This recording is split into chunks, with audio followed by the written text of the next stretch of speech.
All right. So number 10 here, we're going to write the inequality for this problem. It says more than 450 students went on a field trip. 10 buses were filled, and 5 more students traveled in a car. The first thing we're going to do is write the inequality. Okay? So when writing the inequality, we are basing it off of what?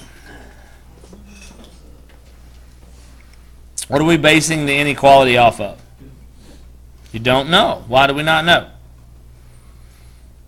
Okay, it says it's got 450 students, so the numbers of the problem, I'm just going to write them over here on the side. The numbers of the problem are 450, okay, and then we had 5. Okay, so both of these are in the units of students. Okay, they're in the units of students. So therefore, we're going to work off of the fact that we have 450 students total that went on the field trip. 10 went in buses, 5 more went in cars. So these are students in cars. And then we had the word of 10 represent buses. 10 buses were filled. So we're trying to figure out how many students were in the buses. Okay, how many students were in the buses. So how do we work with this? What do we need to do? How are the numbers being used? Do we have a total that we're working off of? We do. We have 450, correct? So we got 450 students that we're working with. 10 buses were filled. 5 more students traveled in a car. Write the inequality that represents the situation. All right. The question that we're actually having to work is, what is the minimum number of students on each bus? The minimum number of students on each bus. And so to do so, how many students do we know are in cars? 5 of them. So are those students going to be any part of the bus trip?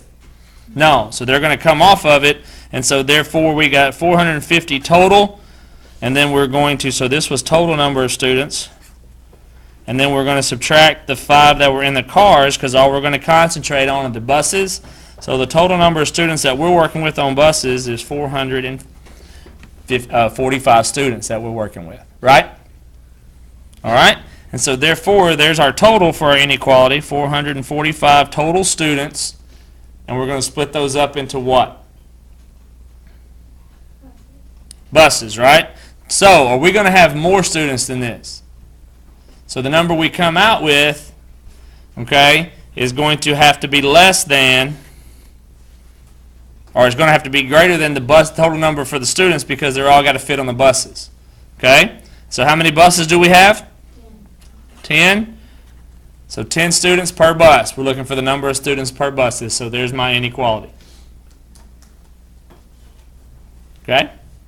And the question states in the problem, write the minimum number of students on each bus.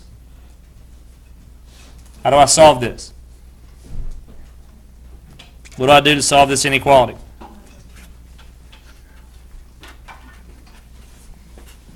Divide by 10. Do I flip the sign?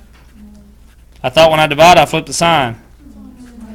Only when it's negative going across there. So the minimum number that we can have is 44.5 students on the bus. Now, I don't know about you, but I don't really want a half a student on the bus. That kind of would gross people out. But, so we're either going to have 45 or we're going to have 44 students. And so we're working with that on our number line. Okay, so our number line, this will help you also with the number 2 that you're going to intervene for on your test. We're going to put 44.5 there, and we're going to test it. So what's the number to the left of 44.5? 0. Good. It's the easiest one. All right, the number this way, we're just going to pick 45. Okay? So I got on this side 10 times 0, got to be greater than 445 students. Is that correct? That is not correct. So therefore, we're going to text the other side. The other side is 10 times 45. It's got to be greater than or equal to 455 or 445. So what we have is 450. Is 450 greater than 445? Yes, so we shade, and we're going to include that since it's an equal to, and we shade this direction.